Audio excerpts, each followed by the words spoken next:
con reminiscencias clásicas, una cosa casi arqueológica, digamos, en esto. Esto ya es un templo jónico más estudiado en términos de su corrección, lo correcto en términos arqueológicos.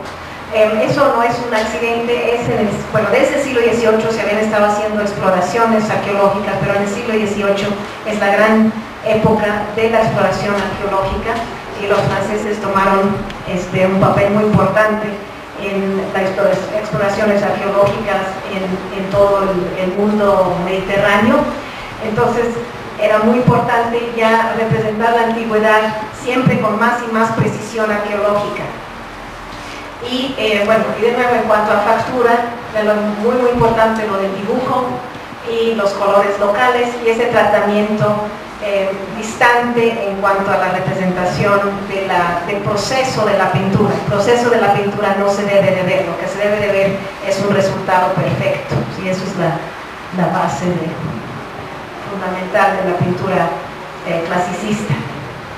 Ahora, sí, está bien. Aquí, esto es una transparencia, la tenía ya hecha, entonces es interesante, ¿verdad? Porque las podemos ver al mismo tiempo. Es el cuadro de Goya que acabamos de ver, y este es un retrato de y podemos ver de estas cosas en cuanto a factura, se ven más claramente, ¿verdad? Donde por ejemplo, hay muchas cosas no muy definidas en el fondo, en el mismo vestido, en todos los detalles. Aquí todo está definido primero está adentro, ya no es ese ambiente de libertad inventada o verdadera, pero siempre estar afuera es estar más libres que estar adentro. Pero esta es una señora que está adentro con esta línea horizontal muy claramente marcada. No sé si lo ven, pero todo también el dibujo aquí del tapiz también se puede ver, hay una definición. Y lo mismo para todos los detalles de su ropa, ¿verdad? Ven lo que sucede, es decir, esto es el estilo académico. Ahora, él no es nada más un repetidor de lo académico, de hecho es mucho mejor pintor que eso. Entonces hay cosas en él que si uno ve sus cuadros con cuidado, pues son inquietantes, para decirlo de alguna manera. Las anatomías de sus figuras, se supone, ¿verdad?, que en la academia una de las cosas principales era el estudio de la anatomía en obras clásicas, es decir, en esculturas clásicas, pero también en lo natural, es decir, se hacían estudios del natural, del desnudo, del natural. Pero cuando uno ve las obras de Ingres, hay por ejemplo, pues fíjense este brazo. Es decir, en el conjunto funciona muy bien, pero cuando uno empieza a ver las cosas por partes, funciona, bueno, pues ¿qué sucede aquí? También, por ejemplo, este hombro, pues como que desaparece, ¿ya? Lo que pasa es que a él lo que le interesaba era esta línea, entonces hay una serie de deformaciones respecto a lo que sería un tratamiento más clásico, más apegado a un estudio cuidadoso de anatomía y de clasicismo en sentido de anatomía, ¿verdad? Que es una base muy importante para el clasicismo. Ciertamente David nunca hubiera hecho una cosa así. David era mucho más cuidadoso en su anatomía, era mucho más clásico. Pero eso es algo interesante, es decir, adentro de la misma, lo que fue es que adentro de las mismas obras de Ingres, que era muy dictatorial en su manejo de sus alumnos y de toda la teoría académica, hay cosas que no cuadran muy bien, y eso pues es bastante interesante. Vamos a ver la que sigue. Este es otro retrato. Hizo muchos retratos de señores y señoras de sociedad. Ven lo mismo aquí,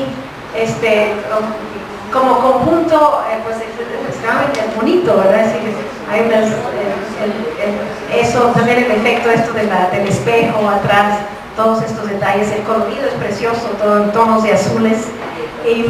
De nuevo lo vemos, y este brazo, pues, ¿de dónde sale? si uno piensa verlo bien, son cosas raras.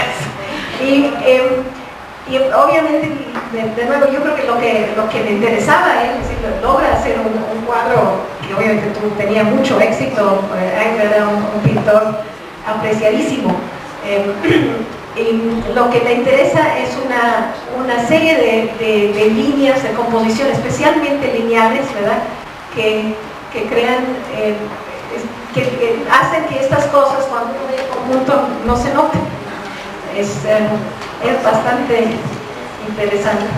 Él, además de lo que está sucediendo en parte, pues, bueno, como todo, ¿verdad? Cuando hay un neoclasicismo muy estricto, como fue el de David, bueno, el que sigue, pues va a alterar, algo va a cambiar.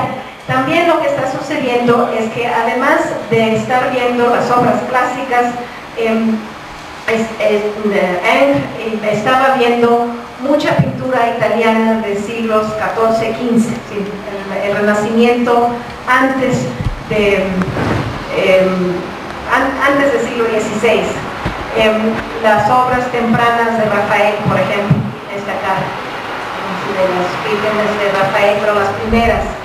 Es decir, esto es interesante en términos de la historia del arte, porque quiere decir que aunque se hablaba mucho de que los clásicos y los clásicos y los clásicos, poco a poco los clásicos no eran solo los clásicos romanos, eran también otros clásicos. Entonces entra el Renacimiento, pero no necesariamente todo el Renacimiento, sino ahí como que cada artista tenía más libertad de ver por quién, ¿verdad?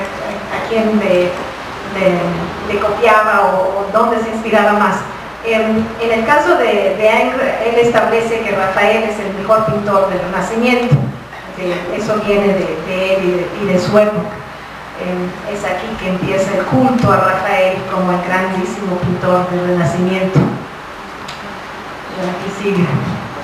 Otro aspecto del arte de Ingres que es bien interesante es la cuestión de eroticismo, su manera de manejar la figura de la mujer.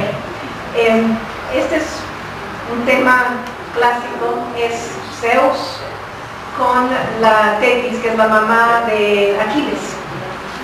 Y bueno, el tema es clásico, pero el tratamiento es, pues no sé qué es, pero ciertamente hay algo hasta en la forma de tratar el desnudo, este cuello increíblemente largo, ¿verdad? Aquí este tipo de este brazo que se tiene aquí. Hay un eroticismo muy curioso en Ingres, que sale aún así en los cuadros de tema clásico. Estamos en la primera mitad del siglo XIX y es una época en la que la sensibilidad individual, personal de los artistas, no solo los pintores, sino también de los literatos, ¿verdad?, llega a ser muy importante. Esto ahora lo llamamos romanticismo. Ciertamente a él no le hubiera gustado que uno lo llamara romántico, porque él era clásico en su forma de ver las cosas. Pero uno viendo esto, sale de estas imágenes una sensibilidad muy individual, muy personal, que solo se explica por una situación suya, ¿verdad? Porque esto ya no es un neoclasicismo frío, estricto, como el que estábamos viendo antes en el caso de David en su época así muy neoclásica, ¿verdad? Está también, pues es una copia de un relieve clásico, el sentido, ¿verdad?, arqueológico, pero también todo esto, de nuevo la cuestión anatómica, el cuerpo de esta mujer aquí se pierde en todo esta cosa de pliegues, que obviamente le fascinó hacer eso, ¿verdad? Eso me interesó mucho, y entonces se pierden las cuestiones. Quitar manos. Sí.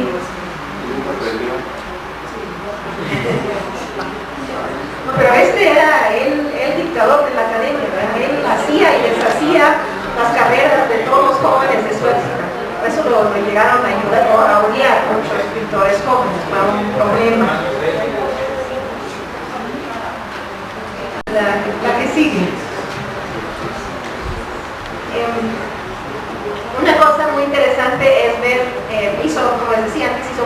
retratos y era con esta cosa que tenía el interés en las líneas, además como gran académico, el dibujo es muy importante, el dibujo es la base de la pintura académica. Entonces tenemos muchos dibujos de estudios, de obras que después se hacen cuadros y por ejemplo en este caso, bueno, ahorita vean el dibujo, ahorita vamos a ver el retrato y vemos que en los retratos, especialmente los retratos de hombres, hay mucho más realismo y en este caso, bueno, vean podemos ver la otra, después si quieren regresamos. Este ya es el cuadro, no de las manos. Bueno, pero aunque estas son manos ya de un hombre grande y gordo. Entonces, vemos en los retratos de señores, que son buenísimos los retratos de hombres, tienen mucho más carácter y individualidad.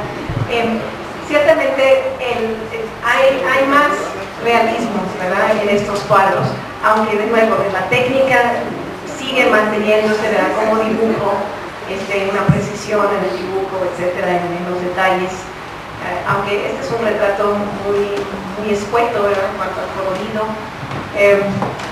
No sé si quieran ver, el dibujo es mucho más inmediato, más realista todavía. Lo que pasa es que cuando ya llega con el cuadro, bueno, toma más distancia y deja un registro, pues sí, más permanente, ¿verdad?, del personaje. Vamos a la que sigue. Bueno, no sé si sí, bueno, vamos a terminar, si no, mañana tenemos muchas cosas que ver. Rápido. El gran rival de Anne fue Delacroix. Este es Chopin, ¿verdad? Alguien lo dijo, porque este es un retrato de Chopin por Eugène Delacroix. Digo rival en sentido pues real, es Delacroix rompe con la tradición académica y ven como su tratamiento, ¿verdad?, es pictórico. De nuevo vemos pinceladas muy claramente aquí en todas partes. Lo que es importante aquí son las masas de color, bueno, en este caso de luz y sombra, no los detalles. Es el tratamiento pues más colorista pues de las cosas, y además nos quiere dar precisamente una apreciación personal e inmediata del tema.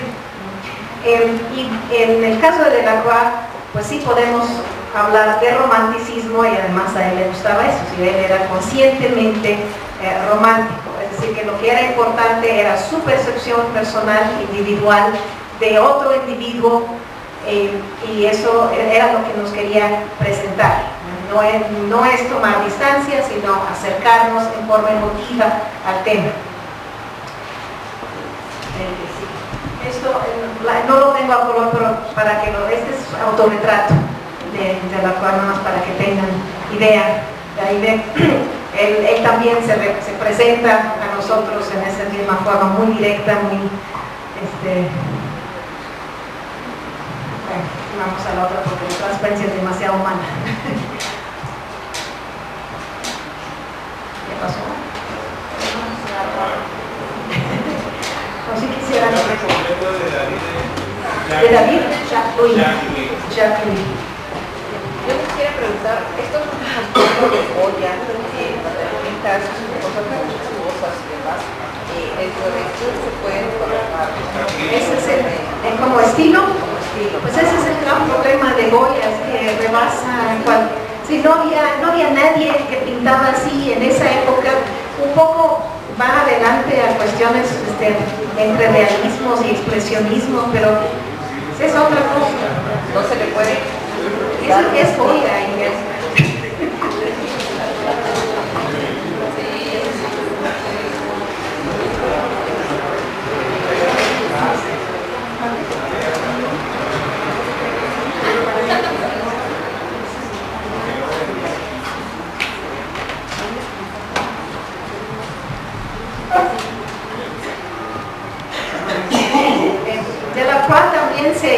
se dedicó al tema, a los temas políticos, de hecho mucho más que Ang.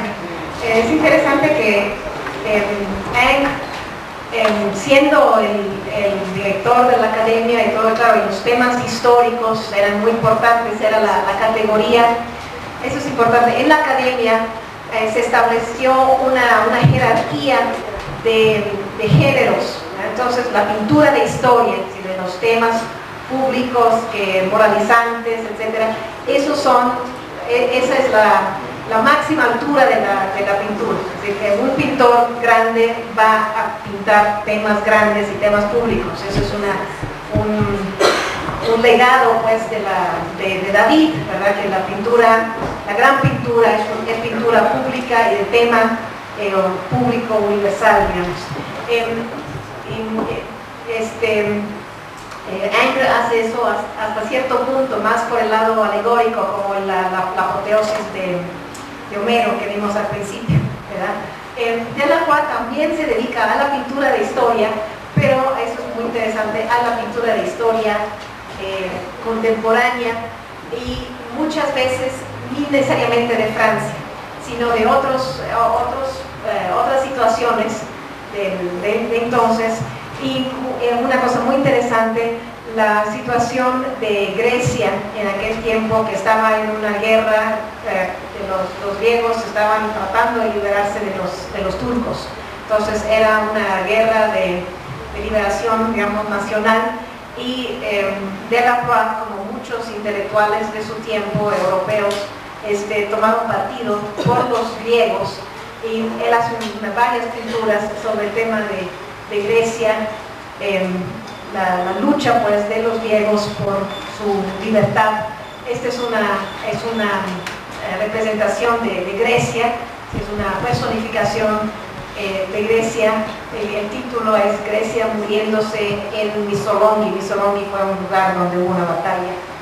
Entonces es esta figura alegórica que representa a Grecia, y aquí cadáveres, y acá atrás está un terrible turco. Lo que es interesante aquí es que el tema histórico ahora es un tema histórico puesto en términos más contemporáneos, y además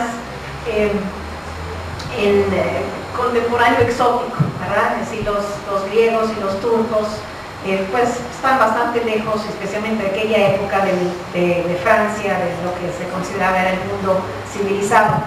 Entonces eso también es parte del romanticismo, de buscar temáticas exóticas, más lejanas de la civilización francesa. De nuevo, la factura es muy pictórica, lo ven aquí hay manchas de sangre que pues, casi parece sangre, ¿verdad? Es pintura, obviamente, pero es muy inmediato, muy táctil en la forma de representar las cosas. Este es muy famoso. Lo malo es que no tengo buena transparencia, pero me la traje porque es muy famosa, ¿verdad? Es la libertad guiando el pueblo. Esta es las rebeliones en Francia, ¿verdad? En 48. Y esta figura pues ya representa la Francia todavía, ¿verdad? Esto lo han visto mucho. Y todo esto es Delacroix, ¿no? Lo que es interesante es que Ang y Delacroix están trabajando al mismo tiempo. Estos son los dos polos, pues, de la pintura francesa. Una, la oficial, que es la de Ang, y la oficialmente aceptada como la buena pintura en la academia, y Delacroix haciendo estas cosas. Hay todavía mucha discusión de cómo se le dejó a Delacroix hacer estas cosas. Sí, este es Sardanapalo, sí. Y bueno, es una pregunta todavía, pero ciertamente había obviamente un interés en estas cosas. Esta es la muerte de Sardanapalo, que es una historia, pues, de un señor, pues, ¿cómo se llama en español? Un sheikh, ¿no? Un sultán, sí, que como él se muere, entonces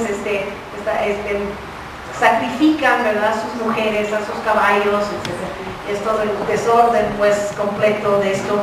La manera también tan aparentemente caótica, ¿verdad?, de componer aquí con no queda claro qué es el espacio, ¿verdad? Es una aglomeración de figuras y de personajes, todo exótico. Es muy típico de este tipo de pinturas de Delacroix. Estamos hablando de qué año más o menos. De mediado, todo esto es, digamos, entre 30, 60, 1800.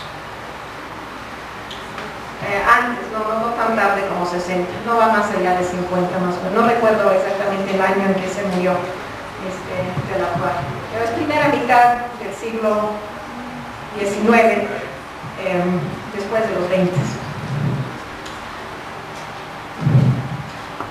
Una cosa importante es que a Delacroix no solo le interesaron los temas exóticos, sino también viajó a Medio Oriente. Estuvo en Marruecos, pues el norte de África, no tanto Medio Oriente. Entonces,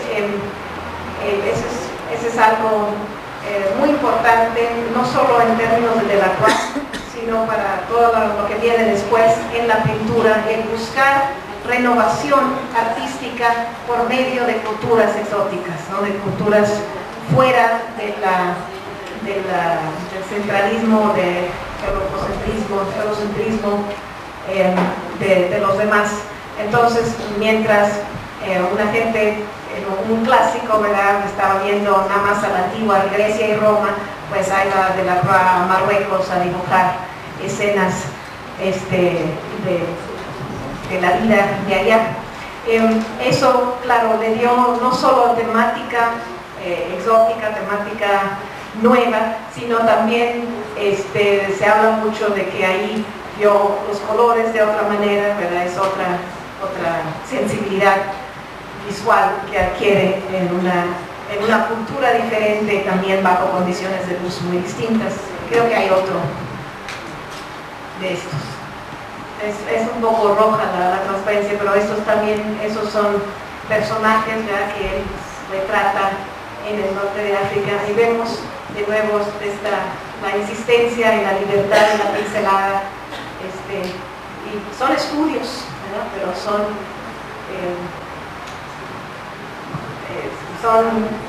son obras en donde vemos su búsqueda fuera de lo europeo, fuera de lo central, ¿verdad?, europeo, fuera de las tradiciones clásicas, y eso es una cosa básica que va a seguir en la pintura francesa también después. Los quería dejar con estos dos polos, ¿no? El neoclasicismo, algo raro ya, de Ingres, y este romanticismo muy abierto y desafiante de Delacroix. Bueno, ya mañana lo tomamos. Mañana.